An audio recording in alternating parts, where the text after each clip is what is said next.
This is chapter number 7, the C preprocessor.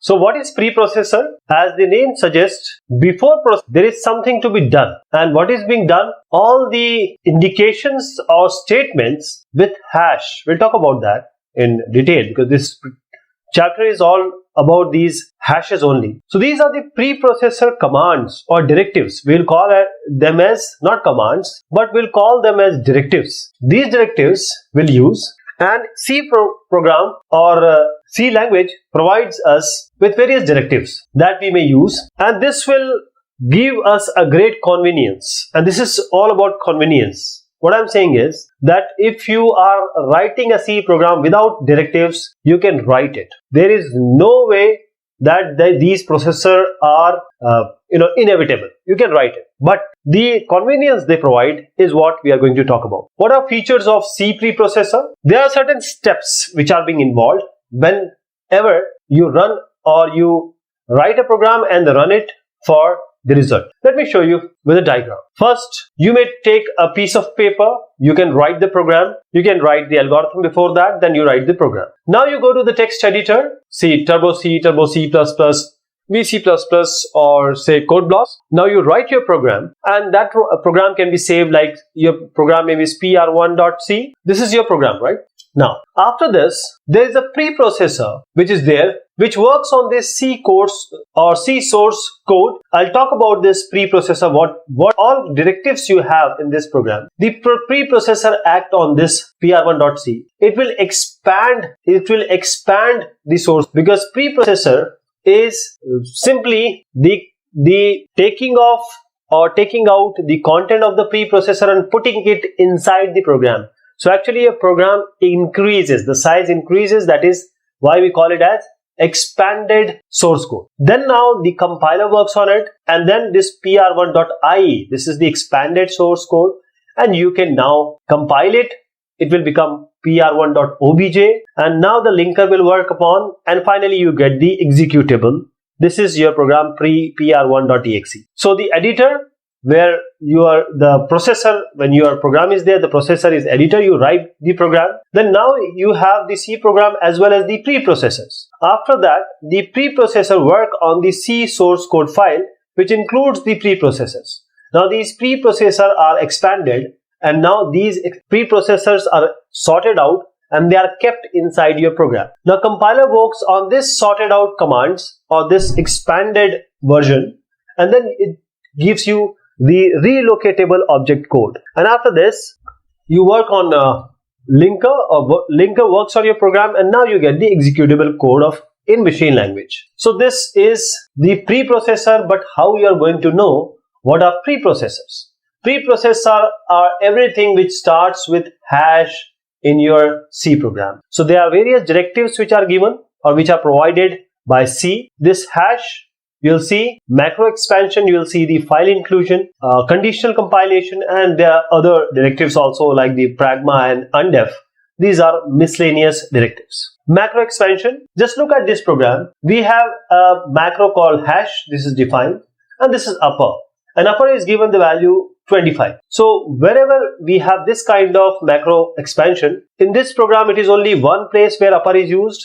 Say, just imagine a program of 1000 lines where you have used 25, this upper, or say 25, 100 times, say 100 times. Now, in this program, if it is of 1000 lines and upper is seen 100 times in your program, this will be changed, or this will, in the place of upper, 25 will be placed. This is the hash define upper. Okay. Now, this is before your main, you define it before main. So this is called the macro definition. We could just call it as a macro. This is a kind of macro. Where various time, like, in a program where you want to find out the area, that is pi r square. So pi can be this value, 3.1415.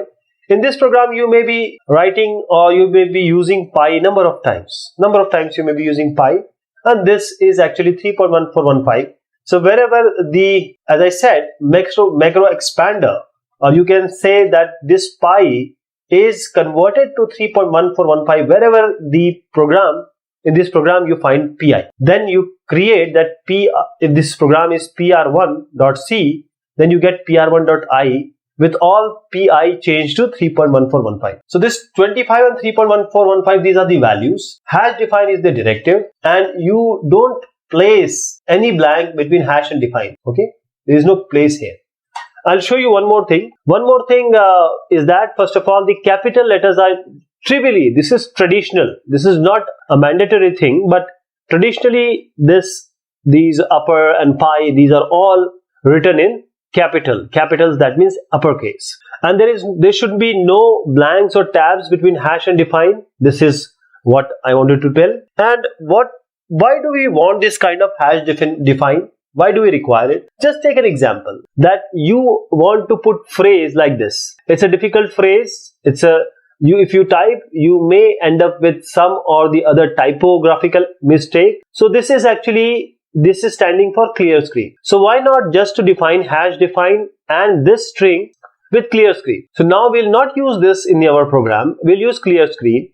And when this program will run, this clear screen will give rise to, or this will be replaced by this string. So this will make our program easy to write. Only whenever the program sees clear screen, it will replace this clear screen string with this string. This will increase the readability. And why would we require this pi to be given 3.141592? As you just saw, we gave pi as 3.14.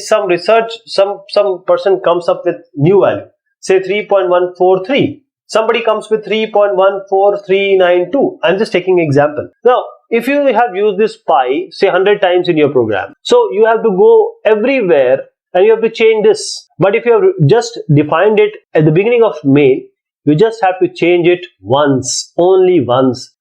This is the beauty and power of hash define. So this hash define will make your program not hard coded, but easily redefinable. You can redefine your program. Though values, if you put like numbers in your program, that means your program is hard coded. You don't want it to be hard coded. Put pi and give in the beginning just the value which you want pi to take. So this is first, there are certain aspects which are involved with hash define. We'll talk about this because it makes your program quite efficient and easily understandable. So we take some example and show how this hash define directive is popularly used in C program. See, this hash define directive is many a times used to define the operators. Why? I'll show you. This ampersand, this is a complex, you can say, symbol. Again, this OR is also a complex symbol. So why to use these symbols? Just hash define AND with and double AND. Wherever this AND will be there, see, AND is there, this will be finally replaced by AND, double ampersand. Similarly, this OR, wherever this OR is there, this pipe, two pipes will come. So this line now becomes quite evident, understandable and easier to read. Similarly, if we have, say, if you're checking certain condition, this condition is used, this arrange condition is used, say 100 times in your program or maybe more than that. So better is to just hash define arrange with this. So this whole will be replaced here. From here to here, this will be replaced. So you get a better idea. You are just writing one small string which you understand, and this will be replaced by this because this will be used 100 times. Again, this AND can be replaced by AND, double ampersand can be replaced by AND, right? So this is how we replace things to make our program better understandable.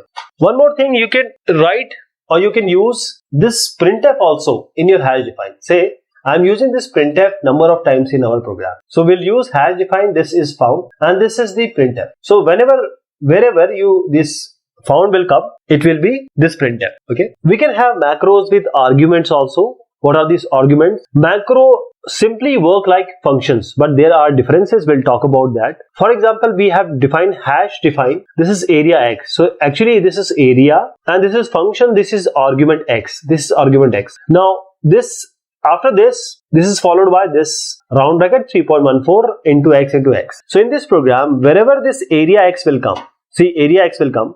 This x is here R1. This will be simply replaced by 3.14 into R1 into R1. Similarly, when you call or the function, this area R2 is called and our control comes here. This will be simply 3.14 into R2 into R2. This will be replaced here. So whole line will be transferred here. This line will be replaced by this line with the parameters as R1 here, and in this case R2. So this is the result. So R1, R2, these how you can make a function out of a macro. This is the example. Okay. So simply this 2 will be replaced here. There is a simple replacement of that line which you see in hash define. This is the macro, but in the function some other thing is the way of function being handled is different. Let me give you an example before we go with the difference of macro and our function. Hash define is digit y, and this is your content. This is the function content, you can say, but this is not a function, this is a macro. Wherever this is digit ch will come, this line will be replaced here and this y will be checked. I hope you got the idea. And there are various points which macro with argument will say. First of all, don't leave a blank between the macro template and its argument while defining the macro. Okay, means there should be no blank between this area and X definition. Here there should not be any blank. There should not be any blank, because what will happen if you leave a blank, this area will be replaced by complete this one, not this one, this part, but complete this one. So I'll show you the result. This, see, area will be replaced by complete this. If you are passing R1 in this, R1 into 3.14 into R1 into R1. So this will be replaced if you put a blank between this. So don't put a blank between your function name and or you can say macro name and the parameter. The entire macro expansion should be enclosed within parenthesis. This n into n is not enclosed inside the parenthesis, and you'll see what would be the result if you don't enclose it inside the parenthesis. For example, take this square n. So you are passing 4 here. What will be the result? N into n, that is 4 into 4. So 64 divided by 4 into 4. If we put a round bracket, it will be 4 4s are 16. And 64 by 16 is just 4. But you'll see that the result is not this 4. The result is actually 64. Why? The result has come to 64. What is the problem? Problem is, if you take this 64 divided by this n into n, this is n, that is 4 into 4. So first of all, this will be done because there is no round bracket. First of all, 64 into 64 will be done, and then this will be multiplied by 4. So this is 16 and this is into 4. So you'll get 64. You wanted 4 to come, but this is the result because you have not kept this inside a round bracket. This is the problem. Now macro can be split into multiple lines. See, this is a line, and after this you want to put this, but they are in different lines. So just take a backslash here. You can also give a simple function also, or you can take statements inside. You can take statements inside like this. This is a brace, and since you want a next line, you have to put a backslash. Again, here line backslash, this line backslash, and this is the last line.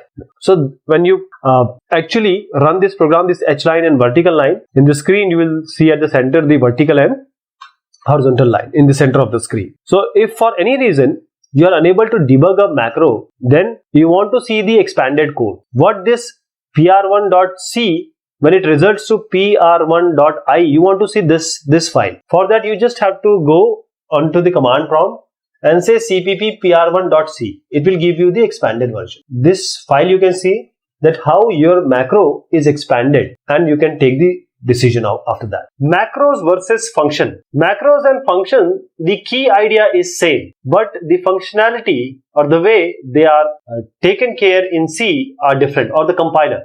Okay. First of all, they are like functions, but some difference is there. When we find the macro, the lines in the macro, they are simply replaced. There is no passing of the control. But in function call, the control is passed to a function with certain arguments, or maybe no argument. Some calculation or operations are performed, and then we come back. This control is given back to your main program. So when to use macros and when to use a function, or you can say use macro with arguments. Macro with arguments is essentially equal to the function. Macro will make your program faster. It will but increase your program size, because hash defined pre-processing is very fast, but what you have after hash define, that it will be replaced in your program, so that increases your program size. But the function will make your program smaller and compact. So if you use macro 100 times in a program, then 100 times or more, any number of times, I'm just saying an example, 100 times, that source code will be replaced. Means that source code from the above hash define line will be taken and will be placed inside your source code. That will increase your program size. But in function, this does not happen. Even if the function is called say 100 times different places, it will take the same amount of space in the program, because there is only one function you have made. There is only passing of the control. Okay.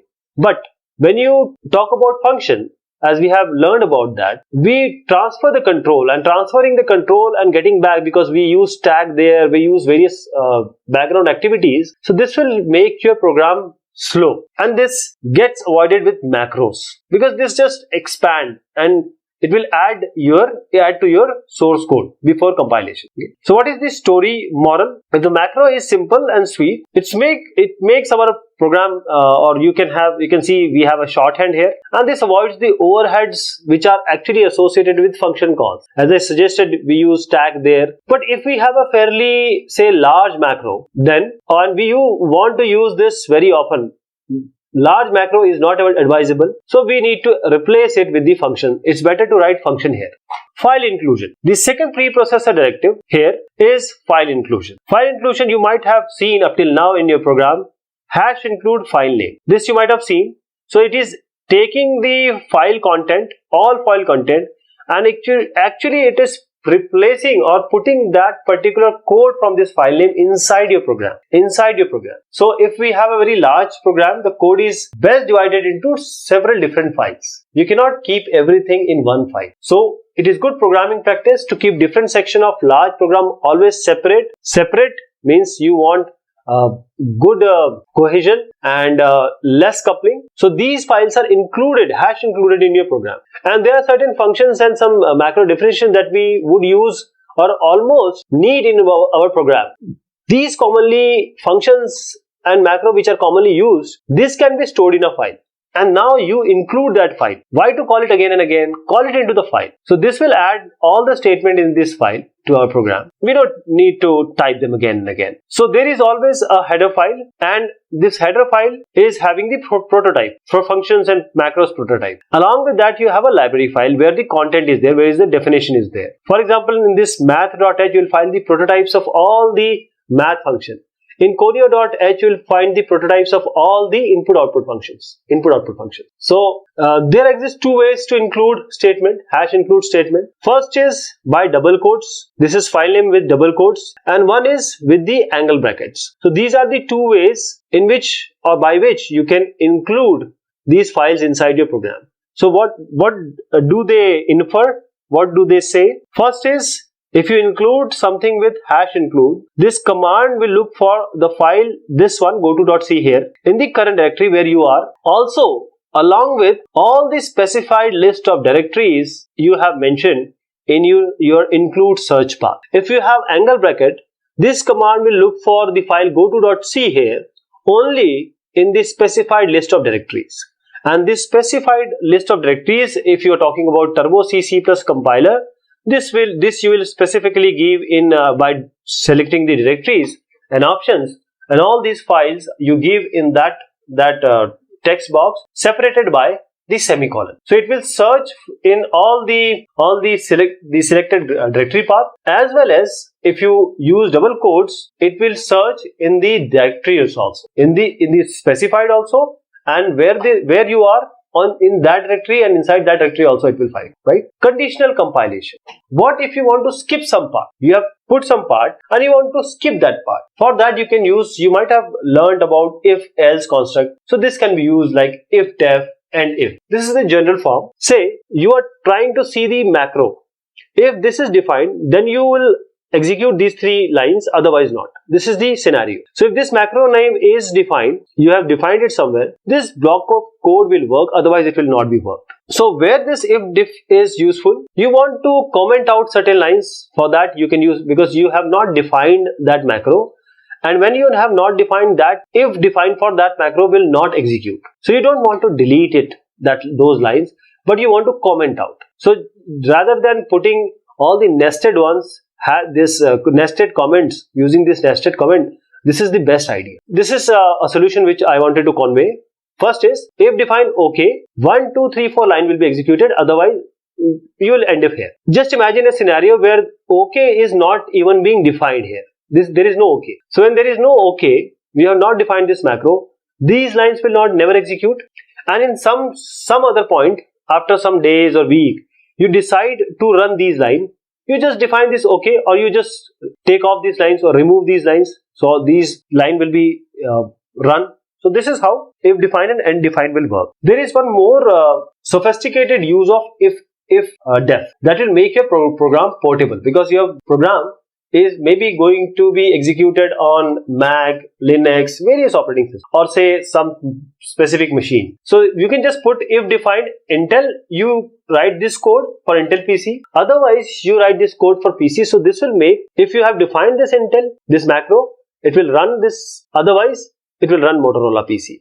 So this code will cater for Intel PC also and Motorola PC. I hope you got the idea. This will make your program portable, because now even if you use an Intel PC for your program or your Motorola PC, it is going to work.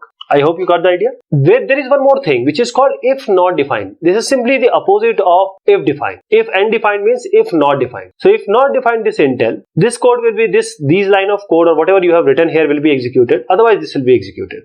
So this is simply the opposite of if defined. Suppose you have a function my function which is defined in myfile.h, which is included in myfile1.h. Now if your program file or in your program file, if you include this myfile.h and myfile1.h, you have this function, my function defined here also and here also. So the compiler will put a error, or it will flash a error that you have multiply defined my function, because this same file myfile.h gets included twice. How to get rid of this, or how to avoid this kind of situation? This is myfile.h. So you just say if not defined myfile.h underscore myfile. This is just the way of writing. You can write it in any way. If it is not defined, then you simply define it inside this and you come out. So if it is not defined, then you define, otherwise you will not do this. So this will avoid this scenario of multiple clashes or multiple function compiler flashing the error. This is how it is done. So you can just name it any way you want. If and elif directives. We have seen that if else we use, and this elif is used more specialized form of writing if else again and again. So this if directive can be used to test whether an expression evaluates to non-zero value or not. If the result of that expression is a non-zero, then the lines else, elif and if are going to be compiled, otherwise they will be skipped. I'll give you an example. If this is an expression, if test less than equal to 5, if it is less than equal to 5, then these 3 line will be done, otherwise these 4 line will be done and you end it. So this is a conditional if you are using. So this is checking for the condition. Now why we use in hash define? Because we want some hardware checking also. Say if adapter is VGA, video graphics adapter, or it is SVGA. So if adapter is VGA, these code you want to run. Otherwise, if it is SVGA, you want to run this. Otherwise, this one. If both are not there, this will be run. So now you have made it very open for all kind of graphics, and this program is going to work for all the graphics you have. Elif. Elif is again a very good form of making this if else this in a good way. Same program will write with elif. So in this elif, see, if adapter is equal to VGA, then this line, elif adapter is equal to SVGA, this line. So yeah, elif is just making your program more, you can say elegant and simple to understand. There are other directives also like undef and pragma. What are these undef and pragma? Undef is undefined. There are various situations you might encounter where it may be desirable to cause a defined name to become undefined. You have already defined something. Now you want that to be undefined. For that, you use this undef directive. Say you have written a macro and you want to undefine it. Like undef macro and some name. So wherever this template will come, it will undefine. So undef Pentium means, or wherever this Pentium is being called, or this Pentium is being defined, it will be undefined. This is what you have done. So this is seldom used, but you must know what undef means. When we come to pragma directive, this is again a special purpose directive when you want to turn off and turn on certain features. If there are certain programs, if you write in Microsoft C compiler, then there are certain listing and comments that the compiler will generate. Now you want to suppress the warnings which are generated by compiler. You are aware, you well in advance know that these kind of warnings are going to come. You want to suppress them. How to do that? This is done using your pragma. So this is pragma startup and pragma exit. So these directives, this allow us to specify the function that you want.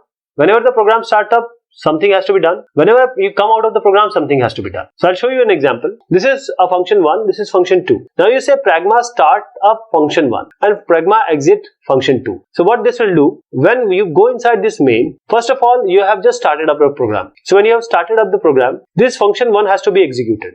So this line will come first. Function 1 will be executed. Now it goes to printf inside main. This is n. Then after that, when you are coming out of the function, this exit will run. So this function will run. First this one, second this one, and third this one. This is startup and exit. So this will be the result. That is why you use this pragma startup and exit. Then you want to suppress some warnings. See, you have given here hash pragma warning RVL, return value. You have this parameter not used, and this is unreachable code. See in this program very carefully. First of all, we have this, we are passing this x in this function and we are not utilizing it here. Where we have no x here inside this code. So we are not using this x. Okay. Here we have a function which is having a prototype, say it is returning something, but there is no return line here. There is no return line here. So this return error or return warning, parameter not used, this line and this code, see, x++, this is after return. So this line will never be reached, because whenever you go inside this program, return will come here. Return will be executed, so you never reach this x++. So here is a scenario where this is a unreachable code. So all these three are here in this program when you call main. So the program or the compiler is going to give you the compiler warning, and you want to suppress it. So when you want to suppress it, you use these three lines. So this is the pragma warn. I hope you got the idea is F1 doesn't return a value. X which is passed to F2 is never used, and this F3 you have x++ after the return. So you get an error, and that error or your warning can be suppressed. If you put plus instead of minus here, if you use plus here, so the compiler is going to give you definitely give you the warning for these. If you use plus here, so that is seldom used. I am just giving you an idea what this plus does. But this is seldom used. So let us summarize what we have seen. The preprocessor directive will enable us, you and me, to write programs that are quite easy to develop, read, modify and transport to different computer systems. There are various preprocessor directives like hash define, hash include, hash ifdef, hash else, hash undef, hash if, hash elif. We have special kind like undef and pragma, and these are used not very frequently, but you must know about them. So this is all about the preprocessor directive. Thank you so much and take care of yourself.